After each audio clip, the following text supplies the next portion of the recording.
मेरे YouTube channel पर मेरे चाहने वालों का बहुत बहुत स्वागत। आज हम पढ़ेंगे qualitative characteristics of accounting information system. What are the qualitative characteristics of accounting information system. आप लोगों ने पिछली वीडियो में देखा कि what do mean by accounting information system and what are the users of accounting information system. आज हम पढ़ेंगे कि एक जो लेखांकन है उसके अंदर कौन सी क्वालिटेटिव कैरेक्टरिस्टिक्स होनी चाहिए। अच्छा, अर्थात एक अच्छे लेखांकन के अंदर कौन कौन से आवश्यक है, अर्थात उसके अच्छे गुण उसके अंदर कौन कौन से होने चाहिए। तो पहली विशेषता है, पहला कैरेक्टरिस्टिक्स है रिलायबिलिटी। रिलायबिलिटी मींस विश्वसनीयता। तो रिलायबिलिटी मींस जिस पर विश्वास किया जा सके। तो लेखांकन सूचना प्रणाली इस प्रकार से होनी चाहिए कि ताकि उस पर प्रत्येक प्रयोगकर्ता जो है उस पर विश्वास करे। तो reliability means, reliability implies that the information must be factual and variable.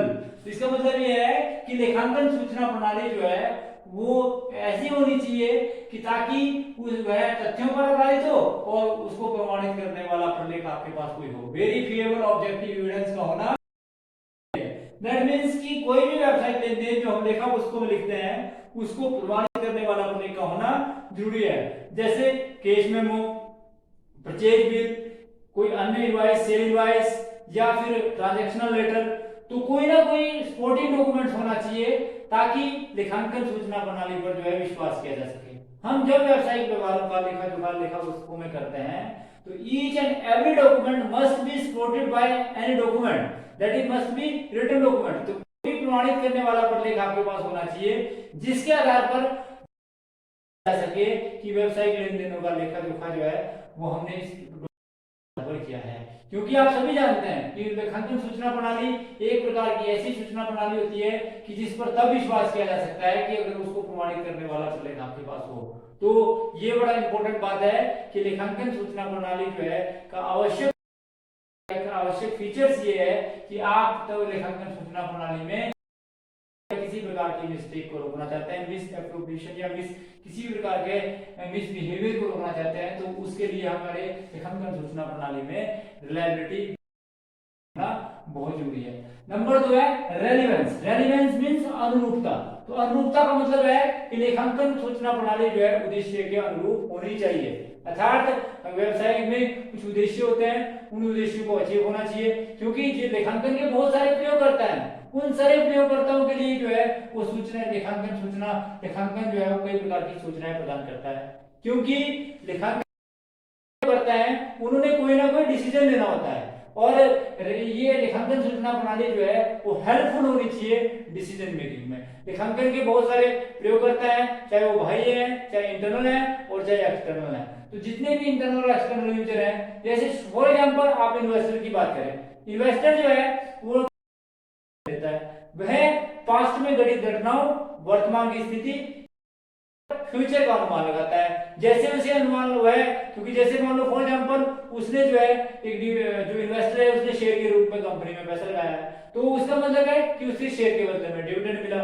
पिछले साल उसे कितना डिविडेंड मिला, इसके आधार पर वह अगले वर्ष का अनुमान लगा सकता है। तो इसका मतलब है कि जितनी भी लेखांकन सूचनाएं होनी चाहिए वह रेलेवेंस होनी चाहिए, उद्देश्य के अनुरूप होनी चाहिए। जितने भी प्रयोग करता है, चाहे वो आपका इन्वेस्टर है, चाहे मैनेजमेंट है, चाहे ओनर है, चाहे कस्टमर है, चाहे एम्प्लॉय है, उन सबको इससे कोई ना कोई सूचना मिल रेलेवेंस होना चाहिए। उसके बाद अंडरस्टैंडेबिलिटी समझ में आने योग्य। तो लेखांकन सूचना प्रणाली इस प्रकार से होनी चाहिए कि ताकि कोई भी साधारण बुद्धि वाला व्यक्ति जिसको अकाउंटिंग की नॉलेज भी ना हो, क्योंकि आप सभी जानते हैं कि सभी प्रयोगकर्ताओं को अकाउंटिंग की नॉलेज हो ये जरूरी नहीं है, चाहे वो कस्टमर है, चाहे वो एम्प्लॉय है, चाहे वो आपका मैनेजमेंट है या कोई अन्य व्यक्ति है। तो आपकी लेखांकन सूचना प्रणाली जो है वो इस प्रस्तुत की जानी चाहिए कि ताकि एक साधारण व्यक्ति, साधारण बुद्धि वाला व्यक्ति उसको आसानी से समझ सके, समझने में आने योग्य। सूचना प्रणाली में ये बात अवश्य होनी चाहिए कि जो भी लेखांकन प्रणाली हो वह समझने योग्य हो सके, ताकि एक छोटी बुद्धि वाला व्यक्ति भी है, जिसको अकाउंटिंग की ज्यादा नॉलेज भी नहीं है, वह भी अकाउंटिंग से जो इन्फॉर्मेशन उसे चाहिए उन सूचनाओं को जो है इकट्ठा करके कोई ना कोई निर्णय ले सके। क्योंकि मैंने आपको बताया कि जितने भी प्रयोगकर्ता हैं उन्हें डिसीजन लेना होता है। जैसे आपको पता होना चाहिए इन्वेस्टर को ये निर्णय लेना है कि मैं इस बिजनेस में इन्वेस्ट करूं या नहीं करूं। मैनेजमेंट को प्लानिंग से लेके कार्य करने पड़ते हैं, चाहे वो प्लानिंग है, चाहे ऑर्गेनाइजिंग है, चाहे स्टर्निंग है, कंट्रोलिंग है, चाहे इनोवेशन है, चाहे रिप्रेजेंटेशन है, चाहे कम्युनिकेशन है। तो इस प्रकार से डिसीजन मेकिंग है, तो चाहे इस प्रकार से उसे कई प्रकार के कार्य करने पड़ते हैं। तो लेखांकन ऐसा होना चाहिए कि उनको जो है उनको ये समझ में आए और इसके आधार पर वह जो है वो कोई ना कोई निर्णय ले सके। उसके बाद कंपेरेबिलिटी, तुलनात्मकता। तो तुलनात्मकता भी लेखांकन सूचना पर लेखांकन के अंदर जो है तुलनात्मकता की होनी चाहिए, कंपेरेबल होना चाहिए। क्योंकि आप सभी जानते हैं कि अगर लेखांकन में लगातार एक जैसी लेखांकन पद्धति को अपनाया है और जो जो दो बिजनेस करते हैं, अलग अलग व्यवसाय करते हो, परंतु उन्होंने लेखांकन एक जैसी पद्धति को अपनाया है, तो एक बिजनेस की दूसरे बिजनेस से तुलना की जा सकती है। एक बिजनेस की दूसरे बिजनेस से तुलना करना जो है वो इंटरफर्म कंपैरिजन होता है। एक होता है इंट्राफर्म कंपैरिजन। इंट्राफर्म कंपैरिजन पे क्या होता है कि मान लो फॉर एग्जांपल आप किसी दूसरे बिजनेस से अपनी तुलना नहीं करना चाहते, बल्कि ये देखना चाहते हैं कि पिछले वर्ष की तुलना में मेरे बिजनेस ने क्या किया। तो इसके लिए भी जो है क्या होना चाहिए कि वह कंपेरेबल होनी चाहिए। तो वह तब होंगे कि अगर आपने एक जैसी लेखांकन पद्धति को अपनाया।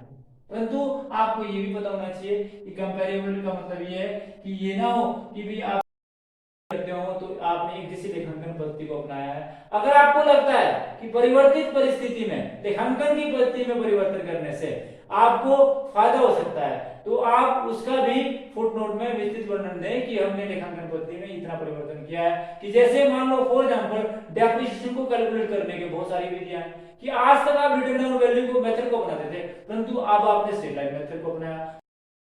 से वर्णन दें ताकि किसी प्रकार के कंपैरिजन में आपको किसी प्रकार की सहायता ना हो। दूसरे एग्जांपल से समझाता हूं कि मान लो फॉर एग्जांपल आप स्टॉक की वैल्यूएशन करते हैं। स्टॉक की वैल्यूएशन करने के लिए 10 तरीके हैं। जैसे आप करते हैं मान लो लिफो मेथड से या फीफो मेथड से या एवरेज मेथड से, तो किसी भी मेथड से आप करते हो, परंतु आप उसमें किसी प्रकार का परिवर्तन करते हो तो परिवर्तन के बारे में सूचना फुटनोट में स्पष्ट रूप से दी जानी चाहिए। तो इसका मतलब है कि कंपेरेबिलिटी, तुलनात्मकता होना भी जो है वो एक अच्छे लेखांकन प्रणाली में बहुत जरूरी है। इसके साथ कहने का मतलब यह है कि लेखांकन सूचना प्रणाली जो है ना वो समय पर तैयार होनी चाहिए। अर्थात लेखांकन सूचना प्रणाली में किसी भी प्रकार की देरी नहीं होनी चाहिए। यदि किसी प्रकार की देरी होती है तो हो सकता है कि लेखांकन सूचना प्रणाली में बना रहे हैं उसकी तब तक उसकी जो आप वो भी जो है वो समाप्त हो जाए। इसलिए ये बोलते हैं कि लेखांकन सूचना प्रणाली हमेशा ही जो है उस समय पर जो है वो लेखांकन के प्रयोगकर्ताओं के पास पहुंच जानी चाहिए ताकि उसके आधार पर वह कोई भी निर्णय ले सके। तो इसके अतिरिक्त भी कई और अन्य विशेषताएं जैसे फ्लेक्सिबिलिटी या प्रूडेंस या सब्सटेंस और फॉर्म्स। तो इस प्रकार से लेखांकन सूचना प्रणाली के अंदर इन सारी विशेषताओं का होना बहुत जरूरी है। जिसमें पहली जो आपकी विशेषता थी वो रिलायबिलिटी थी, दूसरी जो थी वो रेलेवेंस थी, तीसरी अंडरस्टैंडेबिलिटी, चौथी कंपेरेबिलिटी और पांचवी जो है वो टाइमलीनेस। ये था जी आपका कि लेखांकन कौन कौन सी विशेषताएं होनी चाहिए। उसके बाद आप सभी जानते हैं अगला हमारा जो टॉपिक है वो है कि अकाउंटेंसी एज एन साइंस और एन आर्ट, कि लेखांकन कला है या विज्ञान है। तो अकाउंटेंसी जो है, अकाउंटेंसी ये बोलता है अकाउंटेंसी एक साइंस है। क्यों है? या लेखांकन जो है एक कला है, वो क्यों है? क्योंकि आप सभी जानते हैं कि अकाउंटेंसी जो है वो इंक्लूड करती है बुक कीपिंग को। अकाउंटेंसी जो है बुक कीपिंग इंक्लूड करती है। ये कहा जाता है कि अकाउंटेंसी साइंस है और बुक कीपिंग आर्ट है। मतलब अकाउंटेंसी, क्योंकि अकाउंटेंसी इंक्लूड बुक कीपिंग, क्योंकि अकाउंटेंसी जो है वो बुक कीपिंग को अपने अंदर शामिल करती है, इसलिए अकाउंटिंग जो है आर्ट भी है और साइंस भी है। अकाउंटेंसी जो है वो साइंस क्यों है और अकाउंटेंसी आर्ट क्यों है? तो अकाउंटेंसी साइंस है because in it business transaction are recorded on the basis of set principle and rules. लेखांकन एक विज्ञान है। लेखांकन एक विज्ञान क्यों है? क्योंकि लेखांकन के अंदर जो भी सूचनाएं प्रस्तुत की जाती हैं वह तथ्यों पर आधारित होती हैं, निश्चित नियमों और सिद्धांतों पर आधारित होती हैं। आप सभी जानते हैं, अगर आप लोगों ने अभी तक, क्योंकि आप लोगों को ये पता होना चाहिए कि what do mean by science. Science से आप क्या समझते हैं? 10वीं तक आपने पढ़ा कि साइंस एक विषय है, परंतु आप लोगों ने शायद आपको ये नहीं पता होगा कि साइंस क्या है।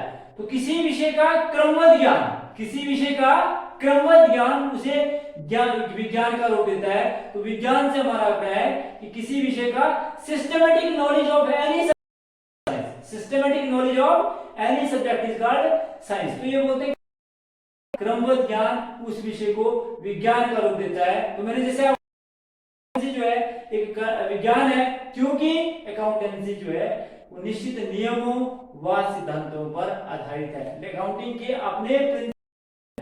के अपने सिद्धांत हैं, अकाउंटिंग के अपने रूल हैं, अकाउंटिंग के अपने नियम हैं जो उसे विज्ञान की संज्ञा देते हैं। इसलिए ये कहा जाता है कि अकाउंटेंसी एक साइंस है, एक विज्ञान है, जबकि अकाउंटेंसी एक आर्ट है। क्यों है आर्ट? क्यों है?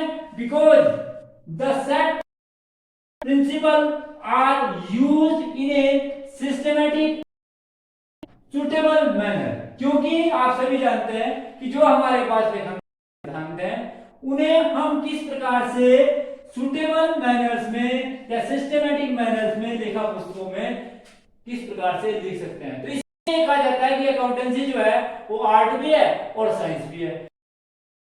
कि जिस लेखांकन की हम बात कर रहे हैं कि लेखांकन एक साइंस है, क्या ये नेचुरल साइंस है? क्या ये फिजिक्स और केमिस्ट्री है? क्या ये भौतिक विज्ञान और साइंस है? नहीं। तो इसका जवाब ये है कि ये नेचुरल साइंस नहीं है, बल्कि अकाउंटेंसी ये सोशल साइंस एक विज्ञान। जब कई बार आप बड़े बड़े इंटरव्यू में जाते हैं तो वहां पर आपसे एक क्वेश्चन पूछा जाता है, लेक्चरर का इंटरव्यू देते हैं या कोई इंटरव्यू देते हैं अकाउंटेंट का, तो आपसे पूछा जाता है कि अकाउंटेंसी जो है वो कौन सी साइंस है, नेचुरल साइंस है या कोई दूसरी साइंस है या फिजिक्स है या केमिस्ट्री है। तो इसका सही जवाब है और बड़ा सटीक जवाब है कि accountancy is a social science. Accountancy एक सामाजिक विज्ञान है। क्यों? अकाउंटेंसी फिजिक्स और केमिस्ट्री की तरह कोई विज्ञान नहीं है जो आपको काज और इफेक्ट, एक्शन और रिएक्शन के बारे में बताती है, बल्कि लेखांकन के अपने सिद्धांत हैं। जो लेखांकन के अपने सिद्धांत हैं वह इसे विज्ञान रखते हैं। लेखांकन का प्रयोग करते समय हम इन सिद्धांतों का पालन करते हैं। इन सिद्धांतों का पालन करना जो है वो अनिवार्य होता है, क्योंकि आप सभी जानते हैं, आप लोगों ने पढ़ा कि ये सारी विशेषताएं लेखांकन के अंदर होनी चाहिए, कि भाई इसमें विश्वास होना चाहिए, ये रेलेवेंस होनी चाहिए, ये अंडरस्टैंडेबल होनी चाहिए, ये कंपेरेबल होनी चाहिए, ये टाइमली प्रिपेयर होनी चाहिए। तो क्योंकि इन सारे कार्य को करने के लिए लेखांकन के अपने सिद्धांत हैं, अकाउंटिंग के अपने स्टैंडर्ड्स हैं, लेखांकन के अपने प्रमाण हैं, ये जनरल एक्सेप्टेड अकाउंटिंग प्रिंसिपल है, गैप जिसको आप बोलते हैं। जब हम अकाउंटिंग को आर्ट और साइंस से कहा जाता है, क्योंकि अकाउंटिंग जो है एक साइंस है जबकि बुक कीपिंग एक आर्ट है और अकाउंटेंसी होती है, इसलिए ये कहा जाता है कि अकाउंटेंसी एक आर्ट भी है और साइंस भी है। तो इस प्रकार से thanks for watching the video. Please like, subscribe and press bell icon.